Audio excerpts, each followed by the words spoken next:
heart of where innovation, money, and power collide in Silicon Valley and beyond. This is Bloomberg Technology with Caroline Hyde and Ed Ludlow.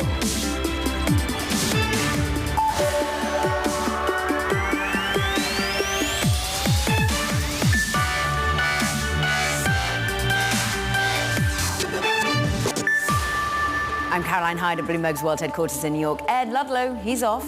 This is Bloomberg Technology. Coming up, we go live to Cupertino, California as Apple's annual developers conference kicks off. Full coverage ahead.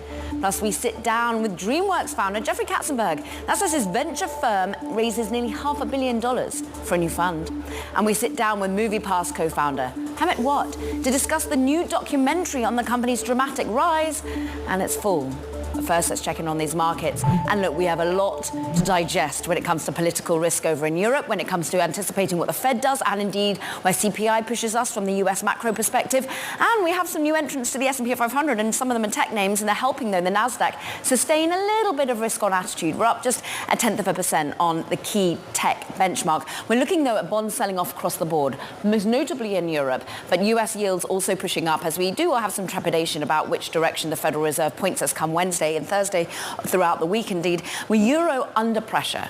Look, down 0.6%. This is about France. This is about political risk. This is about the right basically gaining yet more power when it comes to European Parliament and what the French President Macron is trying to do to perhaps gain back the narrative, calling, of course, a key legislative vote. Let's move on and have a look at what's happening in terms of individual names in the tech area, though, because Microsoft up 0.6%. We've got a buy rating coming back on this company. They're seeing further uptick on the share prices all around AI, of course, and it's leading us from a points perspective. NVIDIA actually turning to the upside. We're up 0.7%, would have been down when trading first started in what is now a much smaller price point. 10th of the price point that we'd seen currently on Friday, of course, because we got that stock split. 121 is where we currently trade. Maybe retail liking this new price point. I'm looking at Apple, though. 195, we're off by 0.75%. We are all eyes on WWDC. What will we get in Apple in terms of its AI focus? What Apple Intelligence is there? Jackie Davalos is with us live from Cupertino to discuss really what we're going to expect, a whole raft of how AI is going to be injected into the software and into the hardware, Jackie. Expectations are really high, Caroline. In just under 2 hours, Tim Cook is going to deliver a keynote address which will lay out this artificial intelligence vision. Now, thanks to Mark Gurman's reporting, we have a little bit of a preview for us what to expect. The first being its AI system called Apple Intelligence. This is where we will see some generative artificial intelligence features being embedded across the iPhone, iPad, and Macs with that new operating system upgrade.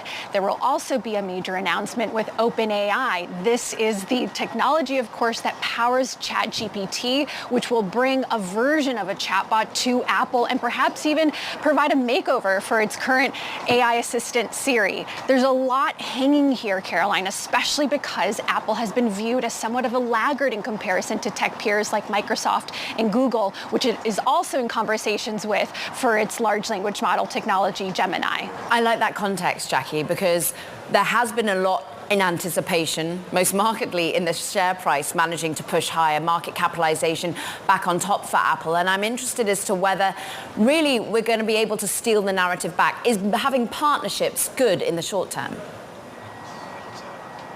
That's certainly the hope, but Apple really isn't fooling anyone here. It is somewhat behind the curve, and this keynote address will really show just exactly how it intends to bring some of that momentum back. Think about exactly what Apple excels at, devices, and really coupling that with cutting-edge software. But AI, and specifically generative AI, is a whole new ballgame. So just exactly how it plans to integrate AI features across products like AirPods, for example, or even bringing it into augmented reality devices or home robotics, that will really provide the longer-term picture for how AI will change Apple's future. Jackie Davalos on the ground. Love the reporting, but a couple of hours still to wait. Let's keep this conversation going. Let's get a really feel for whether or not this is going to help them shift more phones. Maribel Lopez is with us, founder and principal analyst at Lopez Research. And Maribel, it's great to have your voice because that's what everyone's wondering. Is the AI announcements going to be enough to make us upgrade our phones right now? What we're seeing with the smartphone market right now, it has been driven primarily by AI features. We've seen the camera features come into it, but I actually don't think it's just the smartphones we're looking at. As mentioned earlier, we're seeing the opportunity for Apple to infuse artificial intelligence across its entire stack, including the Vision Pro, which when you look at the augmented reality, virtual reality market, we still have a long way to go in terms of customers adopting this in droves. So there's great opportunity across the entire stack. I don't think anybody's really talked about the opportunity to improve the services landscape with artificial intelligence. So we're actually going to see a lot of activity, I think, with AI across the entire Apple portfolio, and including the developer landscape, where we expect them to have easier to access software coding tools using generative AI. And this is what it's meant to be about. Yes, investors get excited, but we're meant to be seeing the developers get excited here. Maribel, I'm interested in what you're saying about services. How will that shift? So what we're saying right now is services have looked pretty much the same since the dawn of cable. We go in, we select a program, there's a lot of pull, not necessarily enough push or recommendations or guidance. So there's a tremendous opportunity there in terms of how do we make things more discoverable moving forward. So that's one aspect of it. We haven't talked a lot about healthcare yet.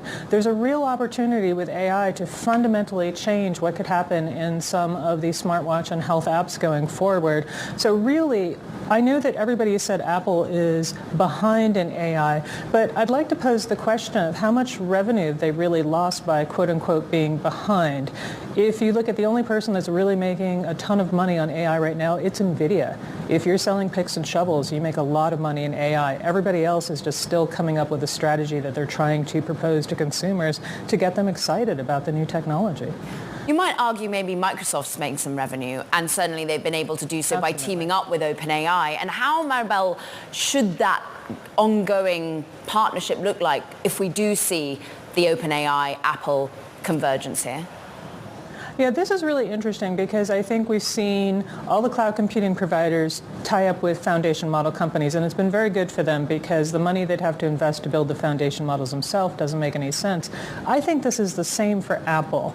If they can tie up, they can use the foundation models. We're seeing a wide range of innovation that's happened over the past year or so, Caroline. So we have many models. I expect Apple in the longer term to be what we call AI engine agnostic, put in any foundation model. That's not where the differentiation comes. The differentiation comes from not just them using the language from generative AI, but from them actually building their own AI models to layer on top of that. And you would better bet that Apple is building its own AI models as well to layer on top of this. So the combination of these two means the things that are, say, more pedestrian and generic in nature for AI, they can outsource to a foundation model company. But the things that would be more specific to Apple products, those are the things that they're going to invest their AI talent in.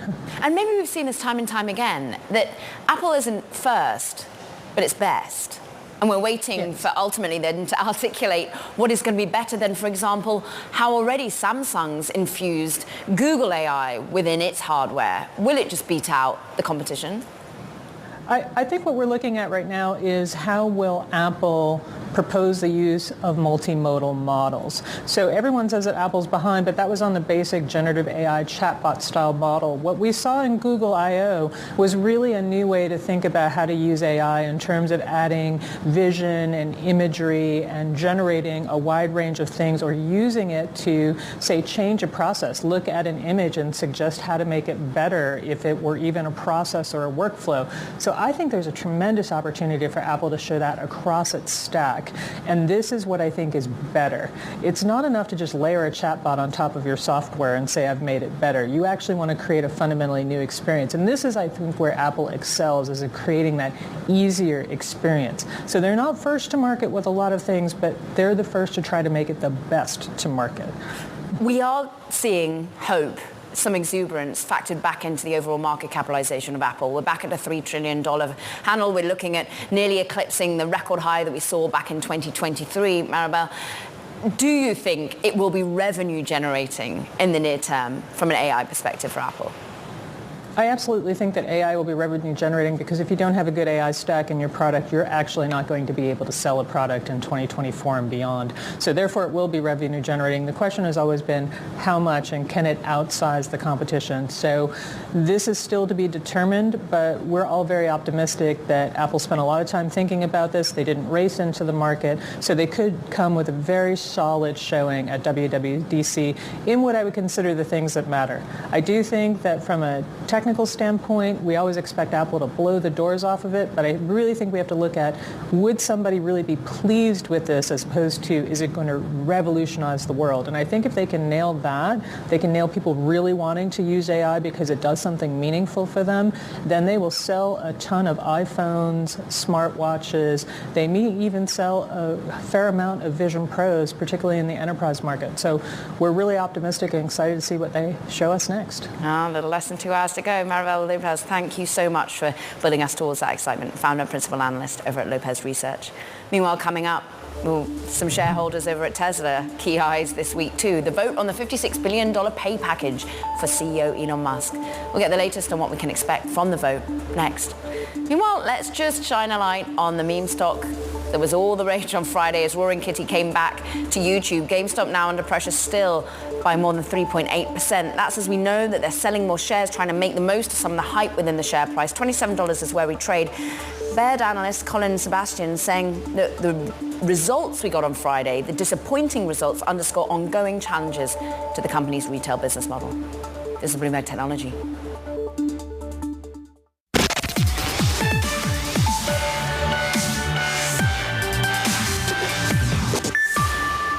Now, the Supreme Court has agreed to Meta's request to consider killing a multi-billion-dollar shareholder lawsuit that accuses the social media giant of misleading investors about the data harvesting scandal involving political consulting firm Cambridge Analytica. Remember that one? Joining us now to really go into why this is meaningful, Bloomberg's Mike Shepard over in Washington. And actually, it's not just Meta that perhaps wants this killed off, but certainly Chamber of Commerce wants to have this heard by the Supreme Court because they're worried that there's a misreading of what's happening with the SEC and there's a lot of, lawsuits, a wave of meritless securities fraud suits, they call. Well, Caroline, when you look at the stakes for Meta, it is financial. It's a $2 billion potential settlement. When you talk to our Bloomberg intelligence analyst, our colleague Matt Schettenhelm has analyzed this and found that it could be that kind of a payout for the company to those aggrieved shareholders.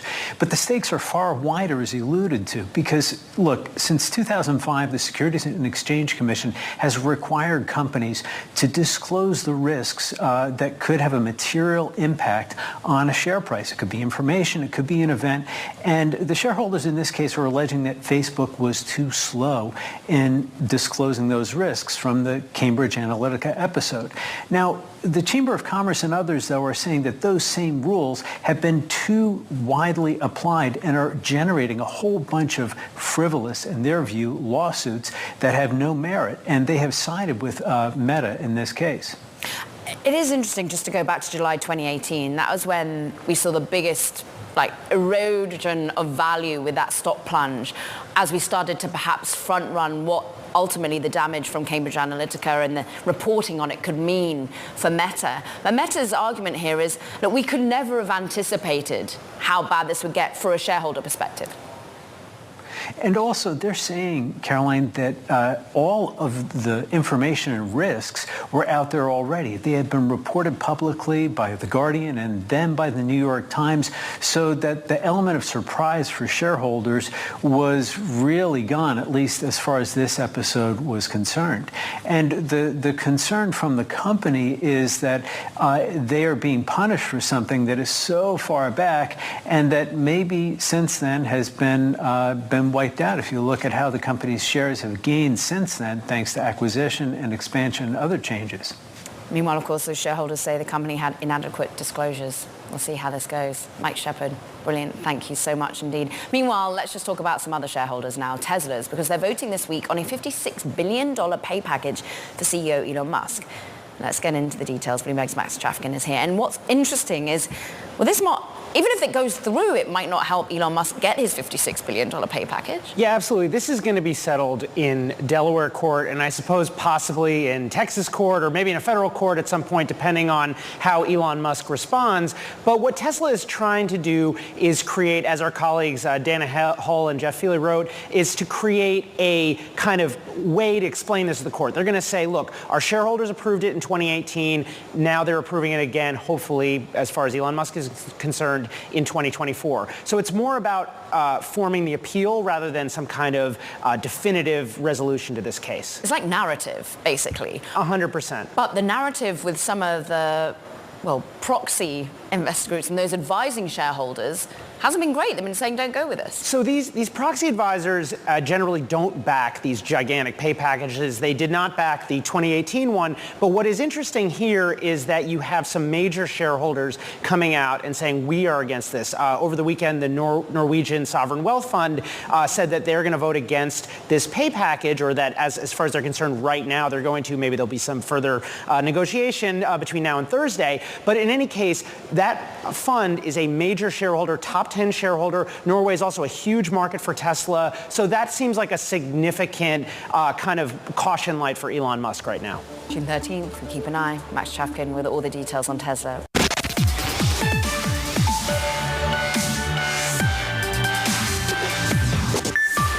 There's a new documentary out there from Max, and it's highlighting the rise and then the fall of MoviePass, the subscription app that allowed users to go to as many movie showings as they want for a monthly fee.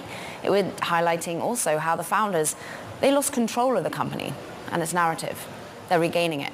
Hamet was one of those founders. And indeed, you're now at Upfront Ventures as a board partner. You've got Share Ventures as well, where you're trying to reclaim the narrative of allocating money and capital to minority founders, and particularly Hamet. Many out there might go, sorry, you're the founder? You're a co-founder? I thought it was Ted Farnsworth. I thought it was Mitch Lowe. Educate us. Yeah. Well, it was a process. My co-founder and I, who were in love with the movie-going process, wanted to innovate on the model and started the company 2011. We raised a couple rounds of capital, but got to a place like many other entrepreneurs where we struggled. And so we had to raise some capital from some folks that we probably didn't know as well as we should have known. And ultimately, they were able to invest quite a bit of money into the company and take over the company. And it was just quite an experience. You have to watch the movie to get all the details. And actually, the documentary does a good bait and switch in a way of allowing you to go with what your own bias is, that there's these two white co-founders. And in fact, there were two black co-founders who were ousted. And I'm interested now as to what you think the learning of the overall documentary is, because you say you struggled to make and get funding, like many. But do you think you were less likely to get funding because the fact that you were black? A little bit, but I was very mindful in this documentary. I didn't want it to be a black versus white thing. All entrepreneurs struggle at some level raising capital. We were very fortunate, and our early investors were all white. So it really wasn't exactly that, but it's natural. I think one of the things we talk about is just the idea that sometimes when we walk into the room raising capital, we're probably the first time that, at that time at least, the two black co-founders were walking in trying to innovate on an industry and trying to reimagine that industry. So that's hard by itself. It's also hard when you have the extra unfamiliarity of not having invested perhaps in folks that looked like us. What's interesting, your other co-founder, Stacey Spikes, has gone back and bought the business afterwards, sort of raised its value, and he's brought it back, and he's still innovating. But almost your premise was right. You just needed the movie theaters not to build their own subscriptions, which they went and did. But really the issue was about the price point here. What do you think about the price points of movie-going, of content consuming, of the way in which we see the landscape evolving? Yeah, it felt like such an inevitable change to happen in the movie-going space. It's kind of why I came to LA to begin with 20 years ago, because I felt like some of this industry was slower to innovate. So we did feel like it was inevitable, and we felt like really the opportunity to be a Switzerland in the space was the sweet spot. Of course, there are opportunities for silos and for folks to be able to do it on their own, but we thought that the idea that there could be a community that tied it all together could be special. And then we were also going to innovate. We did innovate quite a bit more than a lot of the folks were individually. it's been a great lesson. I think it was a long time ago that we started that company, and where movies was probably more centric to our world. I've now moved on to focus on health and longevity and things that I'm much more passionate about. But Stacy's making a go at it. He's doing a great job. I think he's turned the company to be profitable, and he's figured out the pricing model that will work long term. Hey, how much do you think there's still an issue of founders versus the money they raise? Who has the power when ultimately some of these contracts are written? Yeah, I think, it ebbs and flows. I mean, there are times where the founders and the entrepreneurs have significantly more leverage because there's way more capital than there is companies. And then sometimes the capital has a lot more control and power and say so.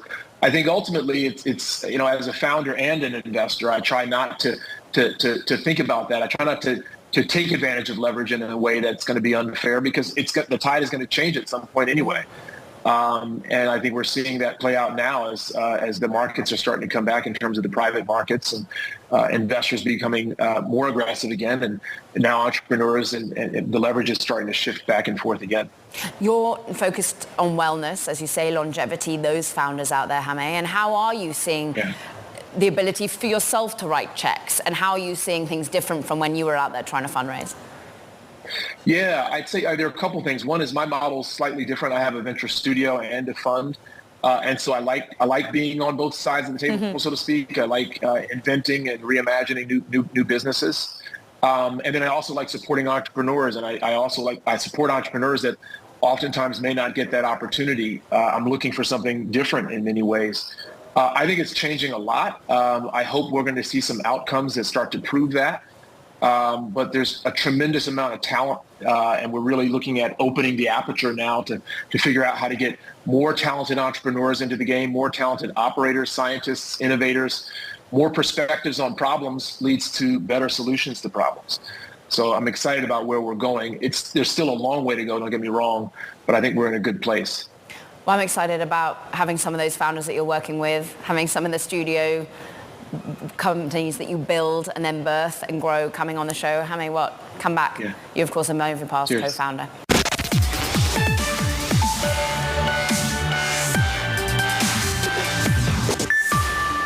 Welcome back to Bloomberg Technology. I'm Caroline Hyde in New York. Quick check on these markets, because we're withstanding some of the overall pressure on the markets coming over from risk aversion in Europe and actually pushing higher in tech. We're up 0.3% on the Nasdaq 100. Microsoft, some of the other key names, managing to lead us higher on a points perspective. I'm looking at the French 10-year yield as Europe ends its day trading. What a political upheaval at day of trading it has been. And of course, concerns about what's happening with Macron calling that legislative vote. And we're seeing yields push up some 12, 13 basis points. We're also looking, though, at Bitcoin managing to still be up about 0.3%. It's sort of hard on Friday. We're now still gathering a little bit of steam at 69,000, near that record high, there or thereabouts. Move on, have a look at what's happening on the individual movers at the moment. I'm looking at Nvidia. It happened. We stock split. We're now up more than a percentage point, having actually just sold off into that move that happened, of course, on Thursday, Friday. We're currently 1.5 points higher, but still at 122. So, well, 10% of where we were trading back on Friday. I'm looking at Apple, 195. We're currently down by 0.7%. We have built and crescendoed in terms of market capitalization into today, which is WWDC. We really want to understand what we're going to be getting from AI, from Apple Intelligence over in Apple Park now. And we want to bring in Carolina Milanese, President and Principal Analyst at Creative Strategies, for your take on what to expect today. We are going to get a whole host of the way in which developers are going to be able to innovate across Apple, but also what me as a consumer might want to therefore go out and buy a new phone for. What are you excited for? Absolutely. I think you're spot on in both today being about the developers and how they can leverage artificial intelligence to drive more experiences through their applications, but then it's about the consumer. And for Apple, it's always about the hardware. It's about bringing value back to the hardware so that we want to upgrade, so we want to stay up to date as a consumer perspective. So to me, it's going to be about ease of use. It's going to be about really mass market things that consumer want to do. Maybe around the camera is always a big thing for consumers today, or just the ease of use of the phone itself. The phone gets to do more and more today, and navigating it might become a bit cumbersome. It's interesting that you say the photo, the camera. I mean, Artificial intelligence has been interlaced within Apple's products, particularly in the photo product, for a long time. It's just generative AI has brought about this idea that Apple's behind the curve. Is it truly behind the curve, Carolina? I think no consumer is running into a store today asking for generative AI, right? I think from a street perspective, there is a perception that Apple hasn't talked enough about generative AI, if not at all, up until now. But the reality is there are different kinds of AIs, and as you point out, Apple has been doing AI for a long time, from machine learning, from a silicon perspective, into their neural engine. So they're not behind from a technology perspective per se. What we want to see is more, or actually what the street wants to see is more proof that they have all the ingredients in place to deliver and stay in pace with the Microsoft and Google of the world. And also how long those ingredients last. OpenAI, a partnership with that company, short to medium term? That's an interesting, if it's true, is a very interesting collaboration, because it's the first time that we would see Apple really bringing a name. Obviously, we know that they're collaborating with Google for parts of their search and everything else. But, it's the first time that we will see a name associated with Apple for a delivery of an experience. And I do think this is much more longer term than short term. Creative strategies is in your business's name. So can you tell us how Apple's going to get creative with the way in which we use a phone going forward? How will generative AI change the way in which I use my next, latest and greatest software and hardware from Apple? If you look at the history from an iPhone perspective, the things that always resonated with consumers are things that you use every day. If you think about the beauty of iMessage for a lot of people is about seamless experience in communicating. It's a rich experience in the way that you communicate. Emojis were that thing that Apple was just got everybody excited about, and there are rumors about a new version of emojis that will leverage generative AI. It's the things that I use every day that are going to get me even more entrenched into the ecosystem that Apple is trying to do, because that at the end of the day is what that engagement, that everyday dependency is what is going to get consumers to continue to look for the next device, the next experience. Does Apple in its entirety have to shift? There's an interesting line in some of the reporting done by Mark Gurman and others here at Bloomberg that basically it's going to have to shift from what is a hardware, software services business more to becoming like a hardware AI cloud company. And what does that distinction really mean? The cloud part is going to be important going forward for sure, because obviously from a generative AI perspective, you do need a cloud component. I do think that is and versus or, and I do think that generative AI is going to be pervasive across their experiences from a software perspective as well as services perspective. There's a lot that generative AI, for instance, can do as far as music or Apple TV, shows recommendations. So there's a lot there that the whole ecosystem can benefit from, and the cloud will be a means to deliver that. You're ultimately saying we need to hear from them that they've got all the bits in place, the infrastructure necessary to leverage what is this new generative AI reality we're going to hit, Carolina. But how quickly do you think it will be ultimately revenue generating for Apple? How quickly will they see the rewards for some of these investments? I would think that the first thing we're going to see is the replacement cycle, right? That is going to be the biggest way to see the return on investment from a revenue perspective. Obviously, with a lot of compute necessary on the device, you are going to need the latest and greatest silicon on the device. So I think it's natural to think that if you have a phone that is 3-4 years old, you will have to upgrade in order to take advantage of the new features that are coming that are based on generative AI. So the first thing you'll see is that an upgrade cycle across the devices. We've seen it already with the M4 chip in the iPad that was launched just over a month ago. Will it make us buy a Vision Pro? I don't know about that. I think that for now, generative AI is really more about the mass market and the everyday device. I think for Vision Pro, I'm sure that we'll get there. I don't know if it's necessarily the priority today. I think it's more about what we use every day. And I think that historically, that's what Apple has always done, is, taking features or taking moments and, it's an example of things, even from a technology perspective, that others have brought to market and really made that a mass market moment. And that's what I'm expecting today. Carolina Milanese, President, Principal Analyst over at Creative Strategies, awaiting the all-important WWDC kickoff. We thank you for front-running it for us. Meanwhile, time to go to talking tech now. First up, Microsoft says a core feature in its AI-branded PCs will be turned off when it ships. The feature is actually called Recall, and it creates a record of everything users do on the PC. Now, the tool set off alarm bells for security researchers, saying it could be used by bad actors to access and scoop up data and information. Plus, Xbox announced new entries into its popular gaming franchises. At a showcase over the weekend, new titles for Doom and Gears of War series were announced. The presentation comes amid layoffs of course, 1,900 employees in its gaming division earlier this year. And Volvo Car is recalling nearly 72,000 of its fully electric EX30 due to a software issue. Now, the car may have an error in their center screen that causes a speedometer to go into test mode, basically, when the vehicle is started. According to Volvo, no other models were affected, and there have been no related accidents or injuries reported.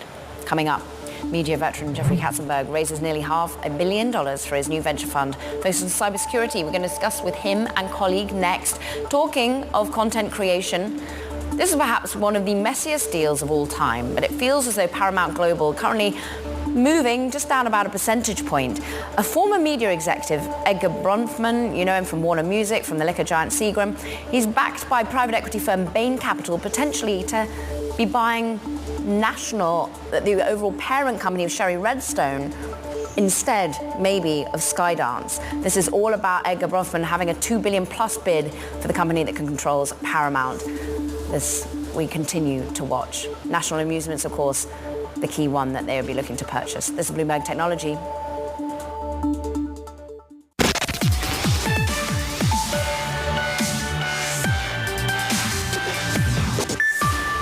Wonderco. It's the investment firm and media veteran Jeffrey Katzenberg and tech entrepreneur Sujai Jaswar. It's just announced that it's raised nearly $500 million for its latest venture fund. We're very pleased to welcome to VC Spotlight both founding partners, Jeffrey and Sujai. Welcome, gentlemen. And, well, I want to ask you, Sujai, first. The perspective is on, what, security, most importantly, cyber threats, or artificial intelligence? Where is your sweet spot at the moment, Sujai? Well, you actually covered it all. That's our sweet spot. Good. Okay, bye. What we're trying to do is keep you and your family safe online. You know, we start with the consumer. That's obviously where Jeffrey's background and my background come from, is thinking about how to apply new technologies to solve problems for each of us at home and at work. And when we think about cybersecurity, one of the crazier things of the past couple decades is you can't think of a great innovation that is designed to protect all of us or our children or our elderly relatives. And that seemed shocking and terrible to us. And so we decided to go try to solve that. Truffle hunting is how you describe what you're going to go about and do, Jeffrey. Talk us through how that is, what a smaller amount of investments, but more integral, more important, more impactful.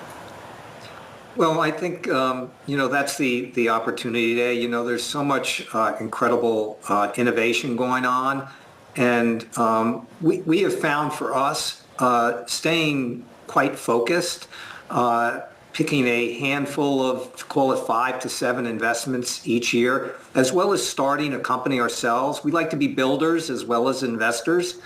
And so doing those things in parallel has proved to be, quite successful and quite rewarding for us.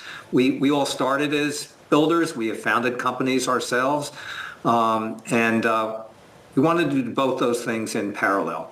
Sujai, I'm interested in, for example, as we came out from WWDC, or about to anticipate Apple's latest unveiling, one of your big bets is 1Password. We're looking at it now. But Apple is looking to take that on with its own homegrown ability for storing your passwords. How much do you worry about competition in this cyber area? So I used to worry a lot about competition 15 years ago from big tech platforms. And at Dropbox in particular, Steve Jobs' last speech, he said he was, what do you use right now? Use your Dropbox. I'm going to change it all with iCloud. And obviously Dropbox did just fine despite that competition. My view is that the best product ultimately wins.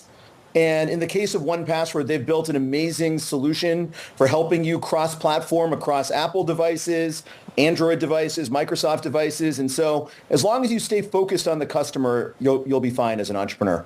Jeffrey, it's a tough question to ask, but of course many would associate of late your work with Quibi. And of course that was a big bet and a building bet, and one that didn't pay off. Content is really tough right now, but how has that been tough to explain to the LPs and who you brought over? Well, first of all, I know it feels to you like it was yesterday. In fact, it was 4 years ago. It was a moonshot. That's part of being an entrepreneur. It's also part of being an investor. It's a balance of the type of risk reward you take. Certainly that was a risk, and our investors understood it. But digital media in general actually has turned out to be a very, very challenged area, both for creators and for investors, unless you owned and controlled the platform itself.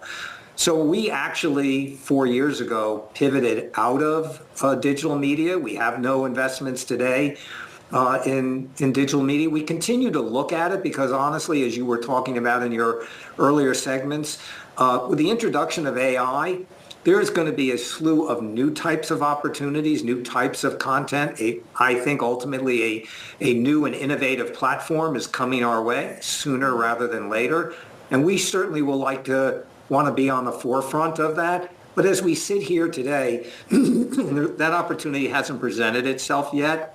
And again, more importantly, for the last 3 or 4 years, our focus is 100% been in tech, and as Sujay outlined to you, particularly consumer tech. And Sujay, how has the LP cohort been willing to jump on to this new fundraise? Have you got new LPs that come in to this latest fund? Yeah, the answer is it's virtually entirely new from an LP standpoint because WonderCo, it was originally set up as a holding company. And so these are our first traditional LP-GP funds. And what I would say is that several of our strongest supporters in the holding company, again, became our big supporters in the new funds. But as you know, it's been a difficult fundraising environment, and we're thrilled with the new partners that we have. But we also understand that we're setting out to build these relationships with folks that didn't come in for the long haul, and hope to get them in the future. So, Joe, I'm going to ask you another one, just on exits, therefore, because that's obviously what the LPs and what you want to be seeing. It's interesting that Figma was one of your big bets, and that exit sort of unwound due to regulatory issues for Adobe and Figma. You've also done an exit, an interesting one, where you've tied up two of your own sort of home-built companies together, and we're seeing the likes of Aura by Pango. That was all the way back in 2020. What is the direction of travel for exits? Is it M&A? Is it IPOs? Yeah, when you build a great company, you'd like to see it go public in an ideal situation. You want these companies to run for many decades. While exits are always top of mind in a traditional fund, the best technology companies get built over multiple decades. And from our standpoint, our ambition and goals are to build great technology companies. So we don't look to the exit primarily. We look to building a great company. And if the exit comes in a near term, that's fine. But our ambition is to build them for the long haul. Jeffrey, we of course did introduce you to the fact that everyone knows you from your media expertise. You're saying at the moment it's very hard in the digital media space. What is it, from your mind, is going on with Paramount? We were just breaking that the Wall Street Journal is articulating that Edgar Bronfman is eyeing a $2 to $2.5 billion bid for National Amusements. I mean, is there any hope for M&A within the content creation space? Will Paramount get a deal that is a good one for investors? Of course it will. Those assets are singular. They're unique, they're generational, and the reason why there is so much focus and attention around them is because of scarcity. And so, right now, today, it's a pretty complicated set of circumstances there. You have in Shari Redstone a controlling shareholder. They've actually had, obviously, a very difficult time over this last year or two. But make no mistake about it, these are still very, very strong assets, and maybe they need to be reconfigured and redeployed in a new and maybe somewhat innovative way. But foundationally, the reason there is as much interest in them is, there's good reason for it. Well, you'll know, having been, of course, with Walt Disney Studios, having built over what was happening with DreamWorks and your experience continuing the content and now consumer cyberspace. Jeffrey Katzenberg with us, of course, CJ Jasper. I will tell you, I just literally went to an early breakfast, ran into Bob Iger, Jeff Shell, and Brian Robbins, all in one room at one time. The current president of Paramount, Jeff Shell, who's on Redbird, and Bob Iger, who's watching it all. That feels like a movie script. Quite a morning. Yeah. Next time, invite us to that breakfast. We'd love to come. Jeffrey, it's great to have some time with you. Thank you. CJ Jasper of WonderCo. We appreciate both of you spending some time with us today.